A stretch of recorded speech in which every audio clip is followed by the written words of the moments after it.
해안 경계부대의 열상 감시 장비 신형 도입 시기를 앞당기기로 방침을 정한 것으로 전해졌습니다.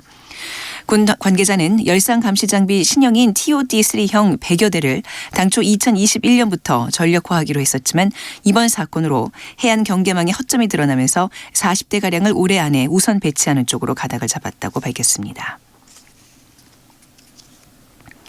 서울시가 광화문 광장에 설치된 우리 공화당 측의 농성 천막과 관련해 경찰에 시설물 보호를 요청했습니다. 서울시는 우리 공화당의 천막 재설치로 분수광장과 대형 화분의 훼손 등이 우려된다며 어제 오후 서울 종로경찰서에 광화문 광장 일대에 대한 시설물 보호를 요청했다고 밝혔습니다. 이와 관련해 우리 공화당 측은 기자회견을 통해 시설물에 손대지 않고 있고 훼손한 적도 없다고 반박하면서 천막을 일시 자진 철거하는 방안을 검토하고 있다고 밝혔습니다. 배우 송중기 씨가 부인인 배우 송혜교 씨를 상대로 법원에 이혼 조정을 신청했습니다. 송중기 씨의 법률 대리인은 송 씨가 어제 서울가정법원에 이혼 조정 신청서를 접수했다고 밝혔습니다. 송중기 씨는 좋지 않은 소식을 전하게 돼 죄송하다는 말씀을 전한다면서 원만하게 이혼 절차를 마무리하기를 희망한다고 전했습니다. 이와 관련해 송혜교 씨 소속사 측도 송 씨는 남편과 신중한 고민 끝에 이혼 절차를 밟고 있다면서 사유는 성격 차이라고 설명했습니다.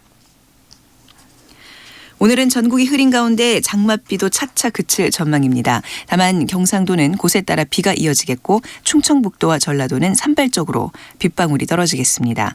내일은 전국이 대체로 흐리겠고 새벽부터 오후 사이 충청도와 경상북도에는 빗방울이 떨어지는 곳이 있겠습니다. 내일 아침 기온은 서울이 22도 등 오늘과 비슷하겠고 낮 기온은 서울이 29도 등 오늘과 비슷하거나 조금 낮겠습니다.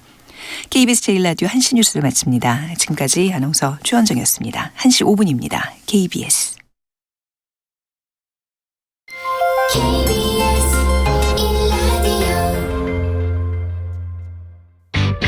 야, 왜? 점심시간에 뭐하냐? 자야지. 야, 그러지 말고 이거 한번 들어봐. 뭔데?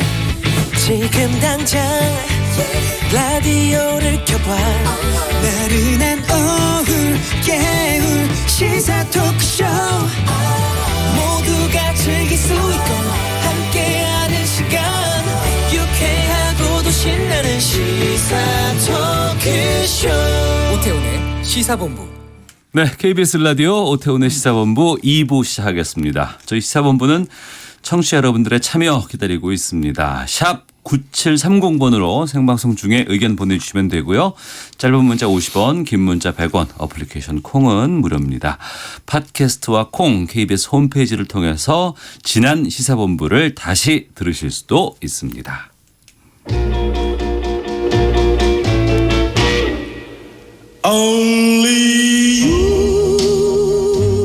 한마디로 대한민국 헌법 질서에 대한 모욕입니다. 윤석열 검찰총장이 총대를 메고 조국 법무부 장관이 뒤에서 조종하고 야당 법박의 경찰이 앞장서는 석국 열차가 완성되는 것입니다. 문재인 대통령의 삐뚤어진 조국 사랑이 눈물겹습니다. 청와대의 습관적인 돌려막기 인사, 과잉 포장된 조국.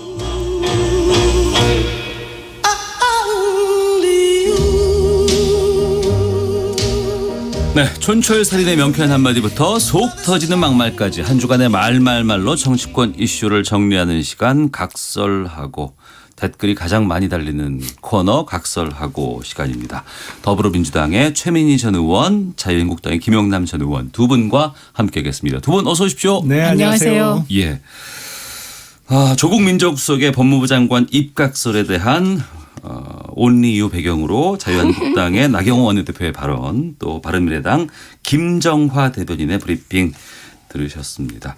다음 달 하순 7월 하순 정도에 개각 단행할 것으로 보이고 차기 법무부 장관 후보자로 조국 민정수석의 이름이 거론되고 있습니다. 놀랐다는 입장도 있고 예상했던 일이다 이런 측면도 있는데 김영남 의원께서는 어떤 쪽이셨습니까? 이 정부 인사 스타일은 못하는 게 없잖아요. 못하는 게 없어요? 그러니까 지금 윤석열 검찰총장 지명자도 그렇고요. 네. 사실은 기존의 어떤 관행이나 상식 밖의 인사들이 거듭되고 있기 때문에 네네. 조국 법무부 장관 기용설 참 희한하게 이 정권에서는 일을 잘 못한다고 소문나면 요직에 등용되고 또 그 자리에 더 오래 있는 경향들이 있습니다. 근데 문재인 대통령의 본심이 어땠는지는 지금도 어떤지는 아무도 모르죠, 사실은. 근데 야당이 이렇게 반발하는 걸 보면 사실은 조국 민정수석이 법무부 장관 후보자 중에 유력 후보자가 아니었거나 아예 후보자가 아니었더라도 기용될 가능성은 높아 보입니다. 아, 그래요? 왜냐하면 이 정부 인사 스타일이 제가 보기엔 어깃장 인사예요. 그러니까 야당이나 많은 국민들이 걱정하고 반대하면 오히려 그냥 그대로 밀어붙이는 지금까지의 그 인사 스타일로 볼 때 오히려 마음에 없었어도 등용될 가능성이 높아지는 거 아닌가 싶습니다. 네. 자유한국당의 김영남 전 의원께서는 상식 밖의 인사라고 지금 평하셨습니다만 지금 이것이 내정된 거나 뭐 지명된 것이 아니고 현재 지금 언론에서 지금 유추하고 있는 것이고요. 네. 청와대에서는 지금 이것을 뭐 맞다 틀리다라고 지금 확실하게 지금 선을 뭐 긋거나 하지는 않고 있는 상황입니다. 최민희 의원께서는 어떻게 보십니까? 우선 윤석열 내정자의 경우는 국민 과반 이상이 잘한 인사다. 모든 여론조사 대다수가 그렇죠. 예. 그러니까 아마 자유한국당이 얘기하는 국민은 자유한국당을 지지하는 30%? 뭐 그 언저리가 아닐까 싶습니다. 어쨌든 여론조사 결과는 윤석열 총장 내정은 잘했다. 예, 이게 과반 이상이라는 점 말씀드리고요. 저는 일을 잘 못한다 조국 수석이. 네. 무슨 말일까 생각해 보면 우병우 같이 하지 않는다는 뜻이에요. 제가 들어보면 우병우 전 수석이 민정수석으로서 아주 잘했다. 네. 이 얘기가 그 여야를 막론하고 그렇게 얘기를 하더라고요. 그럼 우병우 전 수석은 어떻게 했냐. 검찰을 장악하고 휘어잡았죠. 예. 그래서 조사 받으러 가서도 후배 검사에게 커피 얻어 마시고 웃다가 그게 찍혀갖고 문제가 되지 않았습니까? 그렇죠. 한마디로 일을 잘 못한다 조국이. 그 얘기는 검찰 장악력이 없다는 얘기였어요. 네. 그런데 조국 수석을 법무부 장관해서 뭐 어떻게 검찰을 장악하려고 한다? 그 말이 안 되는 거죠. 예, 비판이 스스로 자가당착에 빠진 거고요. 저는 조국 수석이 됐으면 좋겠습니다. 네. 예, 왜냐하면 그동안에 과거의 정부의 민정수석들은 검찰을 장악해서 무엇인가 했던 스타일 그걸 유능하다고 했는데 조국 수석은 사시에 붙은 사람도 아닙니다. 네. 검찰과 끈도 없습니다. 그 제도 개혁으로서 검찰 개혁을 하겠다는 문재인 대통령 의지의 표현이고요. 사실 조국 수석이 좀 얄밉죠. 왜요? 용서받지 못할 자라는 영화가 있거든요. 예, 근데 예. 진짜 용서받지 못할 분이에요. 조국 수석이? 네. 빠지는 게 없어요. 외모면 외모, 키면 키, 학벌이면 학벌, 목소리면 목소리. 네네. 그리고 그 사실은 임명권자가 예. 무엇을 위하여 나를 기용한다 이걸 알아야 되거든요. 그것도 정확히 알고 네. 검찰 장악하려고 하지 않고 뭐 사법부 어떻게 하려고 하지 않고 오직 제도 개혁에 집중하니까 네. 진짜 어떻게 보면 많은 정치인이나 이렇게 보면 용서받지 못할 자로서 얄미울 것 같긴 합니다. 네. 최민희 김영남의 각설하고 영상으로도 함께하고 있습니다. 유튜브에서 KBS 1라디오 검색하시면 지금 방송하고 있는 모습 확인하실 수 있다는 것 알려드리겠습니다. 김영남 의원님. 예, 이 얘기 좀 더 해볼까요? 예, 예. 일단 조국 수석이 일을 못한다. 이건 대부분의 국민들께서 동의하시는 내용 아닌가 싶어요. 네. 그동안 청와대 인사검증 실패. 이게 한두 번입니까? 사실은 아예 후보자로 지명이 돼서는 안 될 사람들이 지명된 게 한두 군데예요. 한두 번도 아니고 그런 의미에서 이제 어떤 일을 못하고 능력의 면에서는 적어도 문제가 많은 사람이라는 것이고 네. 무엇보다도 이제 총선이 10개월도 안 남았습니다. 이제 뭐 한 9개월 후면은 총선 전국인데 그렇죠. 예. 이게 이제 총선의 선거 관리 그리고 어떤 총선에 있어서의 어떤 사법기관의 공정성을 기하기 위해서는 옛날부터 신경 썼던 장관 두 자리가 있어요. 어디예요? 그러니까 행자부 장관 네. 지금 그리고 법무부 장관. 행자부는 지금 기재부. 아니요. 행안부. 행안부. 행안부. 지금 예, 하도 예. 이름을 왔다 갔다 바꿔갖고 지금 행안부인가요? 안행부인가요? 행안부죠. 예. 행안부, 네. 행정안전부 했다가 뭐 안전행정부 했다가 하도 바꿔서 헷갈리는데 공교롭게 그 선거 주무부서 두 자리 중에 지금 진영 장관이 가 있죠. 진영 예. 장관은 현역 민주당 국회의원이에요. 그러니까 여당 의원이 지금 선거 주무장관으로 한 명 이미 가 있어요. 그리고 네. 내년 총선 때까지 자리를 지킬 겁니다. 이것도 선거 공정성에 있어서 큰 문제를 제기할 수밖에 없는 사안인데 더군다나 법무부 장관을 직전 청와대 민정수석을 대통령의 측근을 법무부 장관에 앉힌다? 아 이거는 뭐 불법 선거하겠다는 의도죠. 그냥 수사권을 이용해서 총선 전국을 유리하게 끌고 가겠다는 명확한 의도입니다. 이걸 야당이 어떻게 받아요? 그리고 지금 청와대가 검찰 장악을 안 했어요? 누가 믿어요? 그걸 지금처럼 검찰이 정치 권력에 심하게 장악된 적이 언제 있습니까 지금. 서울중앙지검에서 소위 지금 2년 넘게 벌이고 있는 적폐 수사 뭐 또 말씀하시면 이거는 황교안 권한대행 때부터 시작됐다고 하지만 이 정부 들어서 그동안 검찰이 보여준 행태 특히 서울중앙지검에서 벌어졌던 일들은 이 정권의 신여를 넘어서 요새는 신여라는 표현보다는 충견이라는 표현을 더 많이 사용하게 되는 것 같던데 딱 그 모습이에요. 네. 검찰총장도 그렇고 법무부 장관도 그렇고 이거를 어떻게 받아요. 최민희 의원님. 이성계하고 무학대사가 대화하는 역사적인 장면이 있습니다. 예. 그 핵심이 뭐 눈에는 뭐만 보인다. 그런 일을 하는 분들에겐 그런 것만 보일 겁니다. 그리고 다시 말씀드리지만 박근혜 전 대통령을 구속시킨 사람은 황교안 권한대행 시절의 검찰이었다. 이건 분명합니다. 네. 그리고 적폐 수사는 박근혜 정부 때 시작됐다. 그리고 박근혜 대통령이 임명한 검찰 조직이 박근혜 대통령을 수사하기 시작한 것이다. 그리고 이명박 전 대통령의 비리건, BBK 건도 야당에서 시작한 거 아닙니다. 2007년 대선 때 박근혜, 이명박 두 후보가 경쟁할 때 나왔던 모든 얘기가 두 분이 대통령 하거나 하고 난 뒤에 팩트로 확인된 거거든요. 네. 그래서 이명박 전 대통령의 구속의 단초는 박근혜 후보가 이미 국민 앞에 폭로한 내용이었다. 이거 말씀드리고요.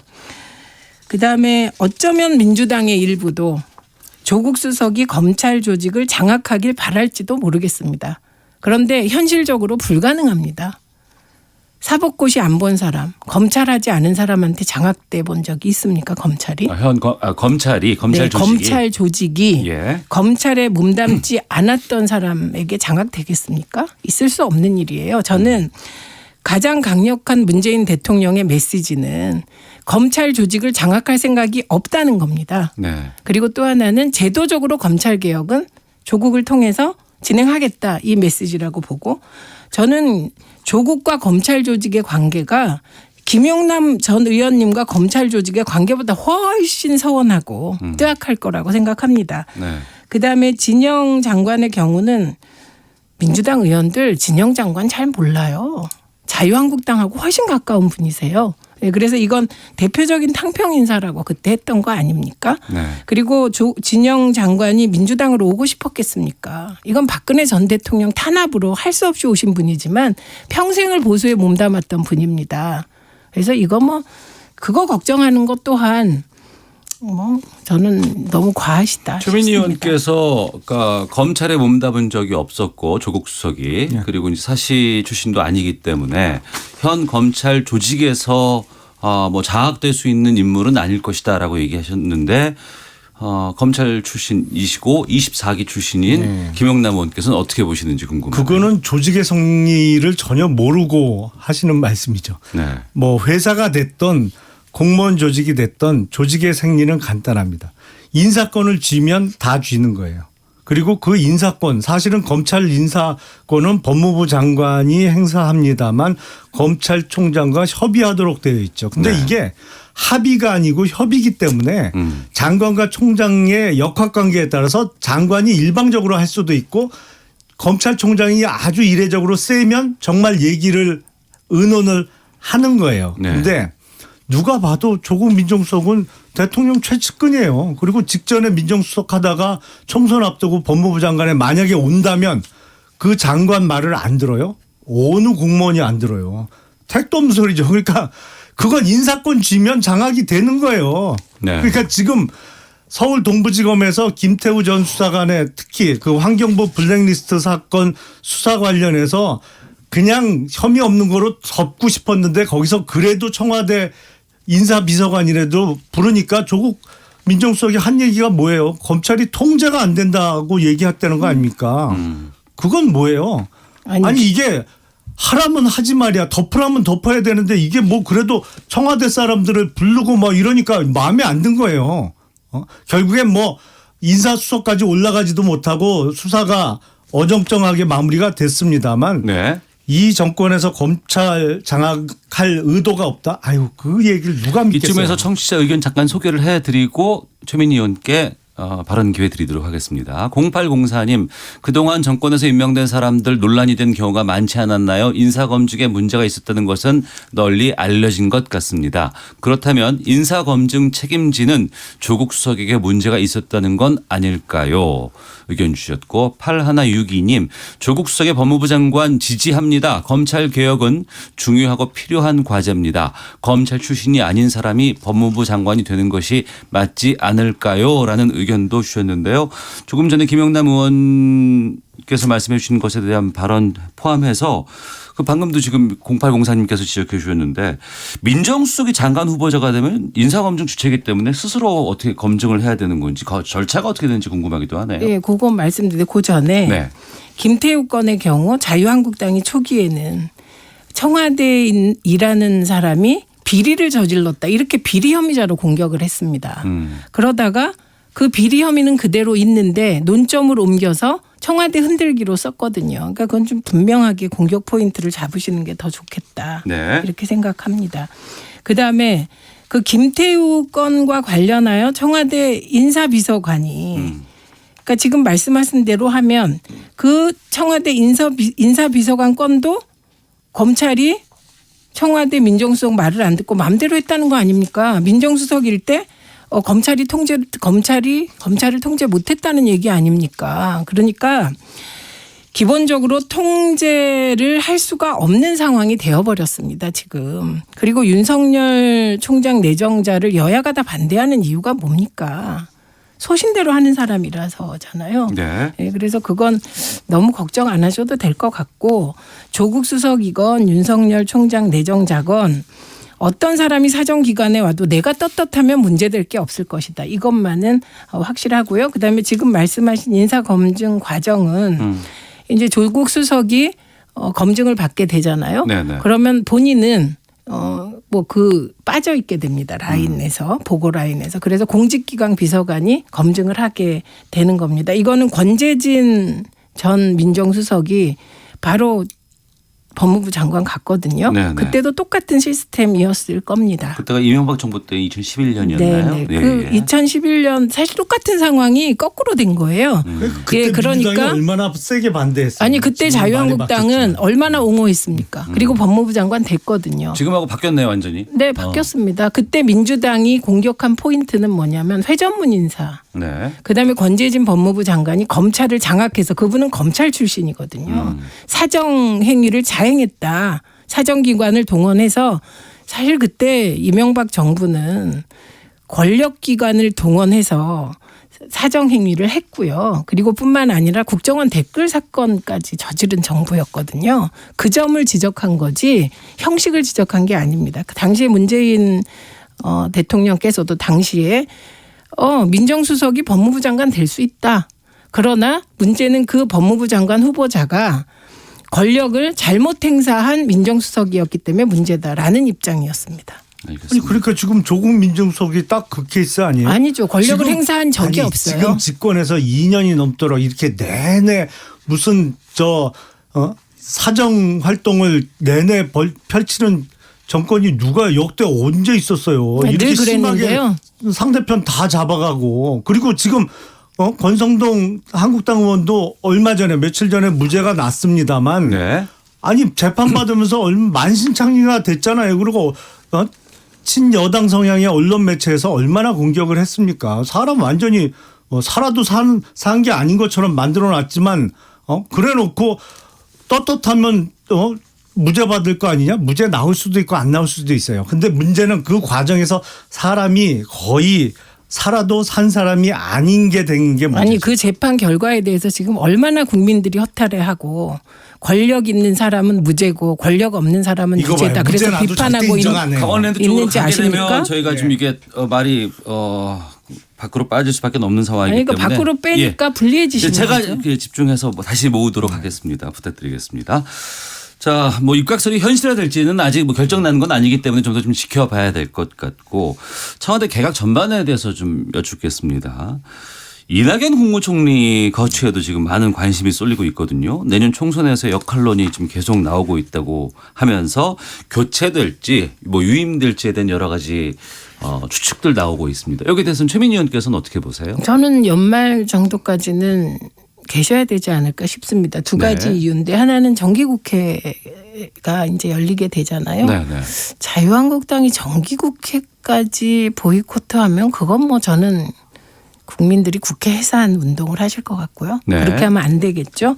그럼 이제 그 정기국회 때 뭔가 정부를 대표해서 이렇게 하실 일들이 많을 것 같습니다. 그리고 또 하나는 국무총리는 국회에서 투표를 통해서 의결해야지 임명이 가능하거든요. 그렇죠. 청와대에서 뭐 청문회 통과가 되건 안 되건 이렇게 해서 임명하고 이건 할 수 아닌 거 없습니다. 없습니다. 예. 네, 국무총리는 그렇기 때문에 좀 더 신중하지 않을까 싶습니다. 사람을 찾는데도 신중하고 네. 시기를 선택함에 있어서도 좀 더 신중할 것 같고요.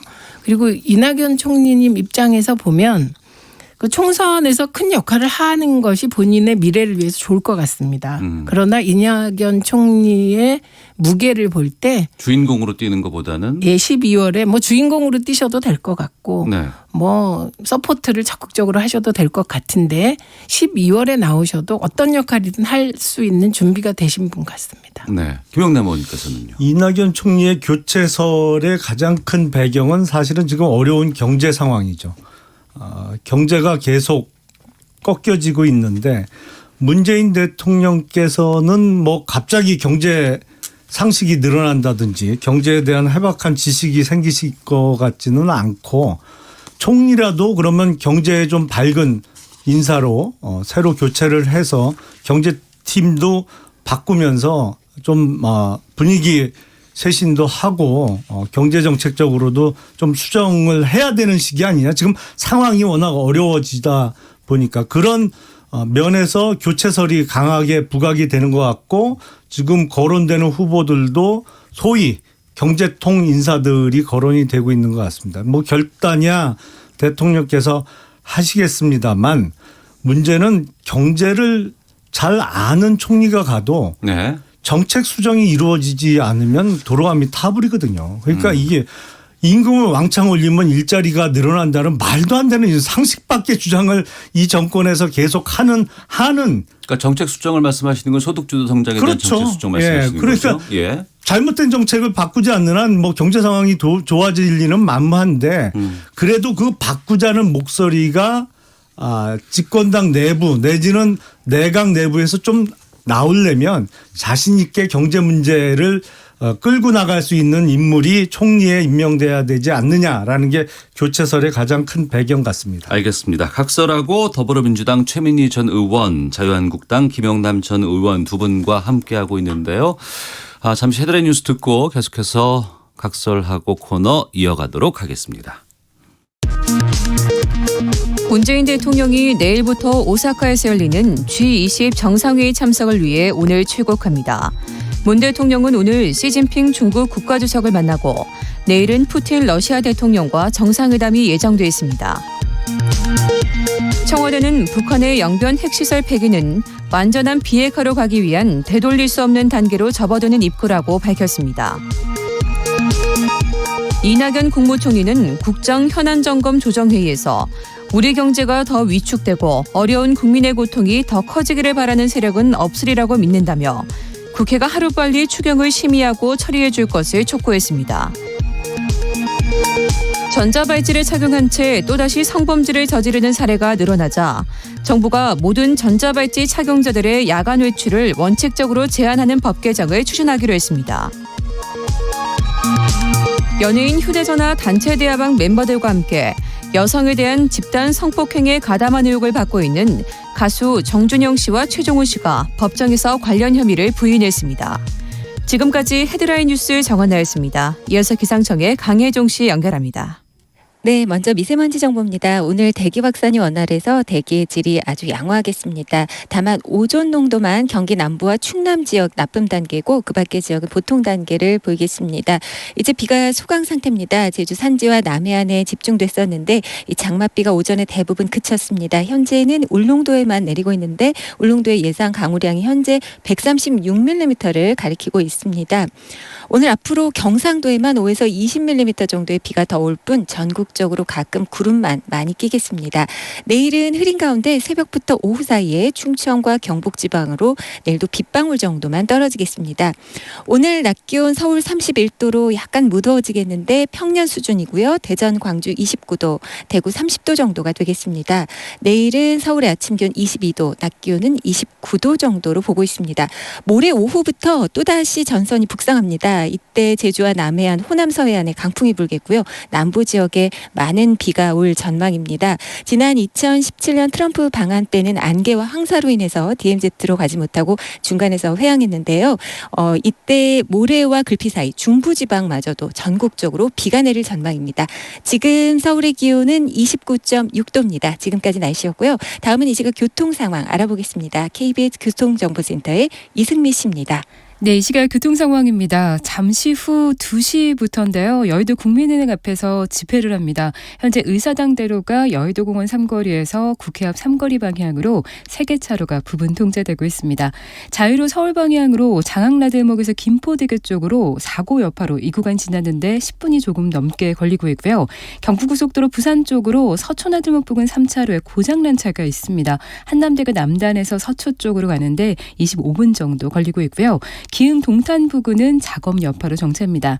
제2경인고속도로 인천 방향으로 하객분기점 부근 2차로에서 사고 처리 중이라 1km간 정체고요. 중부 내륙고속도로 양평 쪽으로 감곡에서 여주 분기점 쪽으로 공사를 하고 있어서 5km간 정체가 심하니까요. 주변 다른 길을 이용하셔도 좋겠습니다. KBS 교통정보센터였습니다.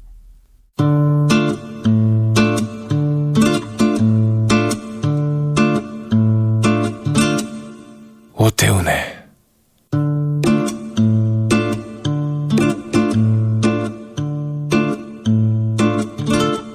시사본부.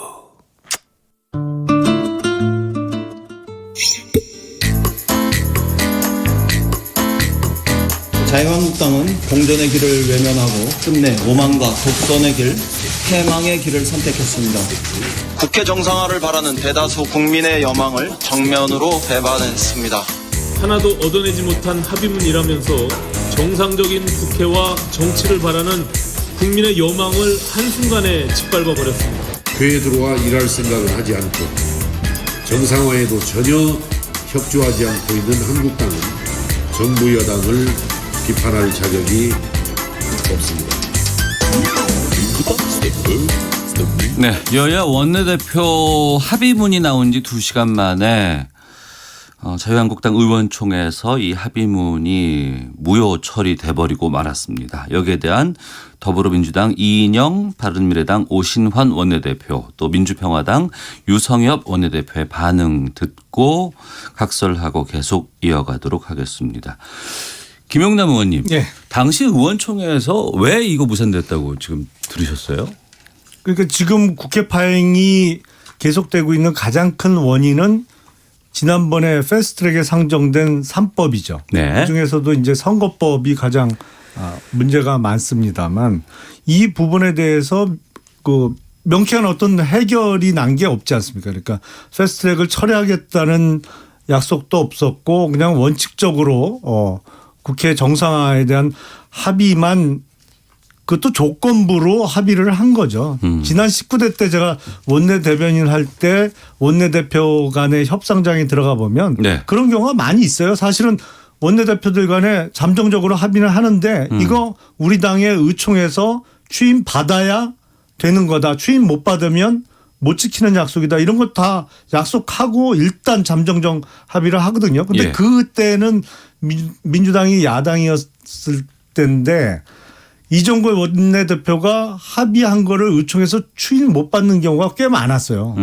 그러면 이제 다시 협상하는데 약간 이제 싫은 소리를 하죠. 이게 원내대표가 말이야 약속한 거 매번 추인도 못 받아갖고 매번 협상 다시 해야 되고 그러면 좀 조금 싫은 소리는 합니다만 그래도 또 상황을 이해해주고 다시 재협상을 하고 그랬어요. 네. 가장 근본적인 원인은 그 패스트트랙 문제가 아무 해결이 안 된 게 가장 큰 문제죠. 최민희 의원께서는 어떻게 보셨습니까? 뭘 어떻게 뭐 자유한국당이 협상을 깬 거고 그 국회가 또다시 국민한테 욕먹게 된 거고 예. 여전히 문호동 유임금은 하고 계시고 뭐 이런 상태가 지속되는 건데 지금 뭐 작은 협상들에 대해서 뭐 그 여야가 깬 적이 있다 그렇겠죠. 그러나 지금 이런 상황에서 깬 적은 딱 한 번밖에 없습니다. 네. 그게 새정치민주연합 때 세월호 참사 특별법과 관련하여 그 민주당의 원내대표가 뭐 똑같은 일을 당한 거죠. 비견할 만한 일은 그거 하나였던 것 같아요. 근데 당시에도 그 일 이후로 결국은 그 원내대표가 물러나게 되더라고요. 예. 그 당시에는 그냥 뭐 의원들이 화가 나고 이런 상태인데 그게 시간이 지나면서 해소가 안 되더라고요. 예, 그리고 자유한국당의 장면에서 제일 저는 좀 이상했던 건 왜 황교안 대표는 가만히 있었을까입니다. 네. 당시에 그 박영선 원내대표가 비슷한 상황이었을 때 그때는 참 지도부도 없었습니다. 새정치민주연합은. 그런 상태였는데 그때는 많은 의원들이 또 박영선 원내대표를 옹호하고 그랬거든요. 예. 예, 그런데 황교안 대표하고 사전에 논의한 안이라는데 왜 그 상황에서 황교안 대표가 침묵을 지켰을까? 네. 그게 제일 좀 이상한 장면이었습니다. 이상한 장면이라고 말씀하셨는데 그러면 지금 나경원 원내대표라든가 황교안 당대표의 리더십에는 문제가 없습니까? 자유한국당 입장에서는? 글쎄 뭐 그 정도로 리더십에 결정적인 타격이 왔다고까지는 생각이 안 되고요. 왜냐하면 이게 한국당이 소위 그 패스트트랙 전국을 거치면서 많이 단단해졌어요. 그래도 그 전보다는 그래서 어려움이 있다는 것은 의원들도 다 대부분 이해를 하고 있는 상황이고 물론 원내대표의 어떤 협상력에 대해서 불만을 제기하는 사람도 있죠. 물론 있긴 있는데 그렇다고 뭐 리더십이 큰 타격을 입은 것 같지는 않습니다. 가장 큰 문제는 지금 한국당을 제외한 그 범여권의 4당. 네. 이 이익 공동체잖아요. 어떤 면에서 각 당의 이익을 위해서 지금 똘똘 뭉쳐 있는 상태거든요. 그러니까 네. 범여권의 소수 3당은 비례대표를 왕창 늘려야 차기 총선에서 보다 쉽게 의석을 얻고 뭐 지금 있는 지역구원들도 비례를 노리는 분들이 많은지는 모르겠습니다만 네. 당세를 크게 확장할 수 있는 기회이기 때문에 이거를 버릴 수 없는 상황인 거죠. 그러니까 민주당을 중심으로 해서 범여권의 4당이 자당의 이익, 자신들의 이익을 위해서 똘똘 뭉쳐 있다 보니까 항상 한국당이 소수의 입장으로 전락하고 많은데 이거 좀 합리적으로 해석을 해야 될 것 같아요. 아니 저런 말이 됩니까? 정당이 당세 확장을 위해서 노력하는 거 권장사항이고요. 그것도 흔들거나 이게 아니라 정상적인 법적 절차를 통해서 여야 합의를 거쳐서 예. 국민들의 여망을 반영해서 제도를 개선하는 건 정말 너무 일을 잘하는 것이고요. 지금 자유한국당이야말로 스스로 셀프 왕따 전략을 취하면서 자당 이익을 극대화하기 위해서 지금 거의 국회를 마비시키고 있는 거 아닙니까? 그래서 패스트트랙은 오신환 대표도 애초에 그걸 철회하라고 주장하는 건 말이 안 된다라고 얘기하는데 좀 바른미래당에 대해서 언제는 법여권이라는 있지도 않은 규정을 하고 자유한국당하고 입장이 같으면 또 우리 편이라고 하고 또 통합하자고 하고 나경원 원내대표도 바른미래당과는 같이 할 수 통합하자고 있다라고 했잖아요. 그러니까 예.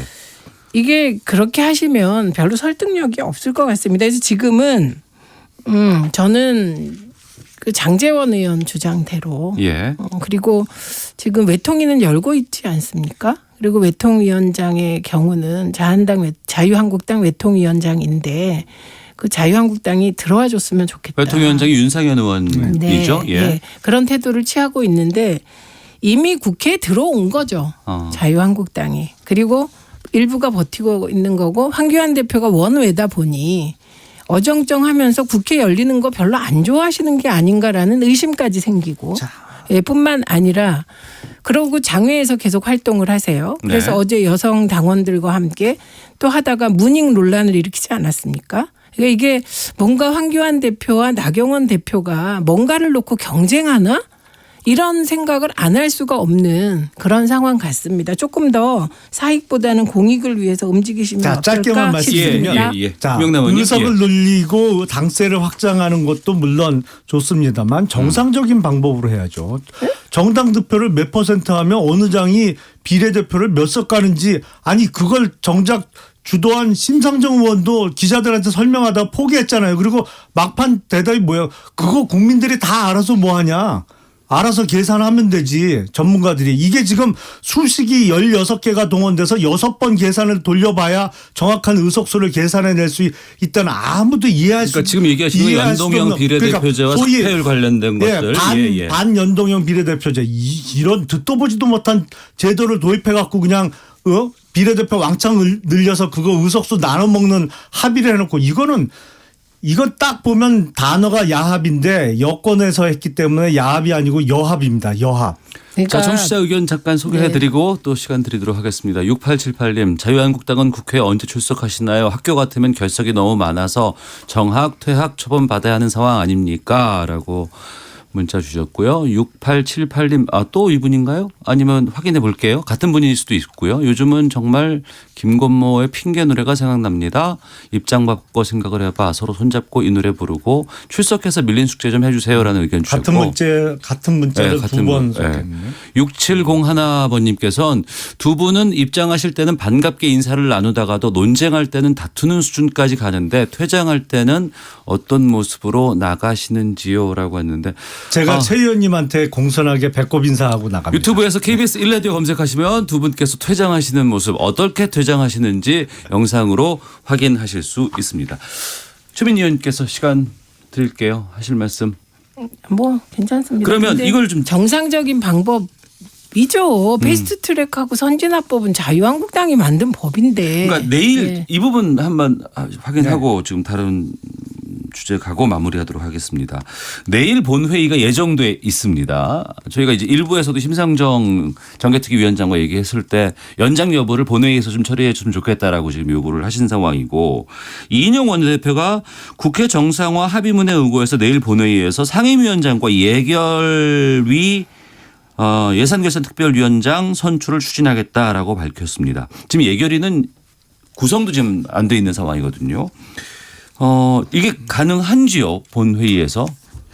아니 일단 내일 본회의는 조건부 합의였어요. 예. 그러니까 원내대표 간의 협상을 하면서 이 협상안이 의총에서 추인을 받으면 합의한 대로 28일 날 본회의 개최를 하고 추인을 못 받으면 이거는 무효고 재협상을 하는 거로 서로 합의를 하고 잠정 합의를 한 건데 결국 한국당은 의총에서 추인을 못 받았잖아요. 그럼 28일 본회의 합의는 무효가 된 거죠. 그러니까 그거는 합의가 없는 상황이 된 겁니다. 지금. 네, 최민희 의원님. 뭐 그거는 국회를 어떻게 운영하느냐에 따라 달렸죠. 예, 그리고 지금 이인영 원내대표는 그 합의한 대로 나머지 당하고 같이 추진하겠다 이렇게 얘기하고 있는 것이죠. 그럼 네. 언제까지 국회 안 열고 계속 놉니까 국회가. 저는 뭐 계속 진행을 했으면 좋겠습니다. 진행할 수도 있다. 네. 알겠습니다. 그리고 앞서서 이제 최민희 의원께서 잠깐 이 부분을 좀 지적하신 것 같은데 그 자유한국당 일부 여성 당원들이 당 공식 행사에서 이른바 엉덩이 춤을 보이는 등 선정적인 퍼포먼스를 벌여서 논란이 되고 있다고 하는데 부적절하다는 얘기가 좀 나오고 있습니다. 여기에 대해서 최민희 의원께서 먼저 말씀해 주시죠. 그렇죠. 무닝이거든요. 저게 옷을 내리면 거기 다른 바지를 입고 있어서 그걸 무닝, 무닝이라는 MOONING. 그래요? 예, 라는 영어 표현으로 있는데요.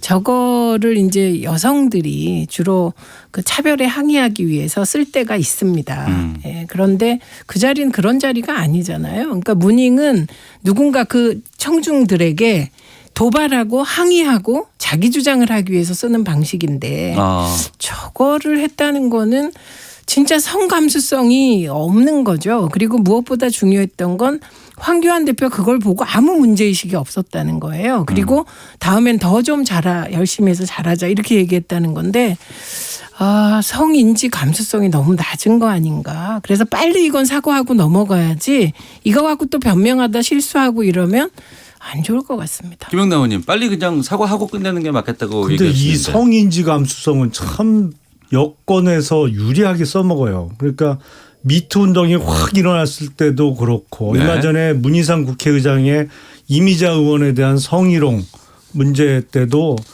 성인지 감수성 얘기보다는 뭐 말도 안 되는 궤변으로 이제 미투 운동이 됐던 문희상 의장의 그 행동이 됐던 그걸 변호하는 쪽으로 막 주장을 하더니 한국당 쪽에서 이거 여성들이 스스로 한 퍼포먼스잖아요. 일종의 네. 자신들의 주장을 나타내는 퍼포먼스를 한 건데 이게 글쎄 그 안에 옷을 입은 상태